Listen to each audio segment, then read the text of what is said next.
بسم اللہ الرحمن الرحیم. ڈیئر ویورز، السلام علیکم. امید کرتا ہوں آپ خیر وعافیت سے ہوں گے. میں حسب معمول آپ کا میزبان sir Atiq ur Rahman, managing director of personality growing high school, motivation speaker, آپ کی خدمت میں حاضر ہوں. میں آپ لوگوں کا بہت مشکور و ممنون ہوں کہ آپ نے ہمارے چینل کو oblige کیا. آپ ڈیلی ہمارا سبق سنتے ہیں، سیکھتے ہیں اور آگے بچوں کو سکھاتے ہیں. بیٹا بہت احسن قدم ہے، بہت اچھی کوشش ہے یہ. انشاءاللہ العزیز میری بھی خواہش ہے اور کوشش ہے کہ میں آپ کو انگلش کے حوالے سے تھوڑی چیزیں، ٹپیکل چیزیں جو میں آپ کو سمجھاؤں، بتاؤں تاکہ آپ کی انگلش امپروو ہو سکے. ویلکم ٹو انگلش ود سر عتیق. اس کے حوالے سے آج دیکھتے ہیں ہم کون سا ٹاپک لے کر آئے ہیں. وائٹ بورڈ کی طرف چلتے ہیں، اس کے بارے میں ہم ڈیٹیل تفصیل کے ساتھ بات چیت کریں گے. آپ نے اس کو سمجھنا ہے، سیکھنا ہے اور آگے بچوں کو سکھانا ہے.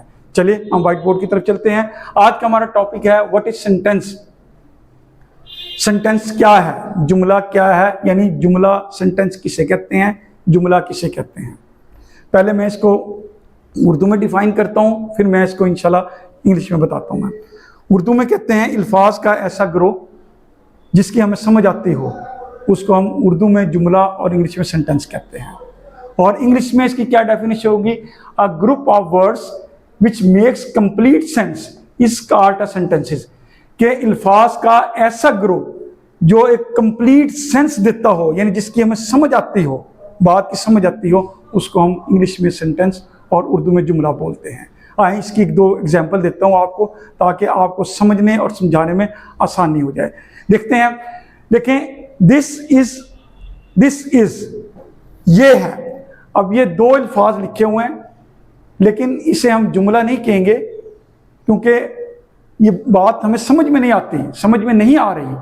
جب ہم یہ جملہ مکمل کرتے ہیں دس از اے بک، یہ پورا سینٹینس کمپلیٹ ہے، اس بات کی ہمیں سمجھ آ رہی ہے، یہ ہمیں کمپلیٹ سینٹینس ہمیں سینس دے رہا ہے، تو یہ جو ہے نا سینٹینس یعنی اردو میں جملہ کہلائے گا.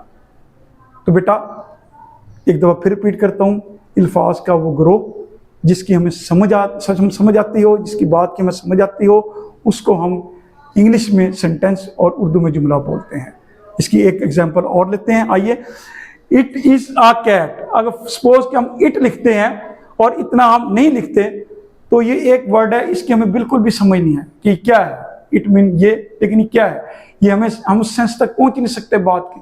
جب یہ جملہ مکمل لکھا جاتا ہے اٹ از اے کیٹ تو اس میں ہمیں بات کی سمجھ آتی ہے، تو اس کو ہم انگلش میں سینٹینس اور اردو میں جملہ کہیں گے.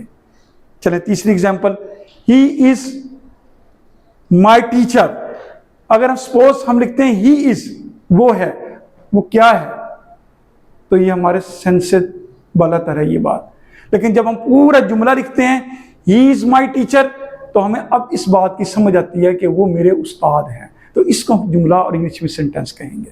ٹھیک ہے بیٹا، میں امید کرتا ہوں آپ نے بڑے اچھے طریقے سے سمجھ لیا ہوگا.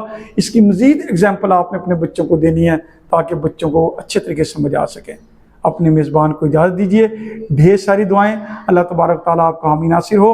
اللہ حافظ. پاکستان زندہ باد.